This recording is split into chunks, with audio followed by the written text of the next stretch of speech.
Bonjour et bienvenue sur le podcast Bouli Miracle.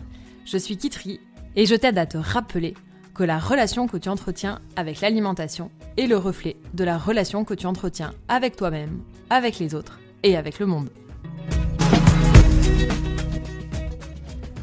Si je ne suis pas dans le faire, je ne vais pas avancer. Comment être dans l'être? Si je ne fais pas toute la liste de choses à faire, je ne vais pas avancer. Là, concrètement, l'idée, ça va être de modifier le KPIs, de modifier l'indicateur que vous considérez être quelque chose de bien. Et peut-être d'évaluer votre vie, non pas à ce que vous avez créé, produit, mais peut-être davantage à l'espace depuis lequel vous créez, vous produisez. Et cet espace, du coup, ça peut être un espace d'amour ou un espace de peur. Et peut-être que le meilleur indicateur, c'est d'évaluer depuis quel espace est-ce qu'on œuvre ou on n'œuvre pas. Peut-être qu'une journée réussie, c'est pas une journée où on a produit en apparence beaucoup de choses.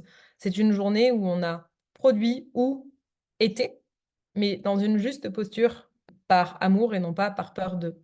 Peut-être qu'à chaque fois qu'on produit par peur de, on est contre l'évolution finalement et on régresse. Et je mets des gros guillemets à ce terme puisque je crois qu'on régresse jamais, on apprend toujours, hein. Mais si vous évaluez votre vie en mode réussite et échec par rapport à l'action, peut-être que vous pouvez changer de KPIs et évaluer votre vie en réussite et échec par rapport à l'espace depuis lequel vous passez à l'action. Ou au contraire, à l'espace depuis lequel vous ne faites rien. Et vous êtes dans l'être.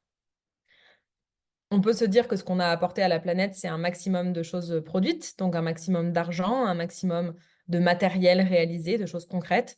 On peut aussi se dire que peut-être ce qu'on a apporté à la planète, c'est un peu plus subtil, un peu plus spirituel, et c'est peut-être de l'amour, et c'est peut-être une posture juste d'un humain qui vit et qui ne survit pas par peur. Et donc, peut-être qu'on peut simplement cesser d'évaluer sa vie sur le faire ou ne pas faire, mais sur l'espace depuis lequel on fait, l'espace depuis lequel on dit, l'espace depuis lequel on est. Et cet espace, c'est l'amour ou la peur.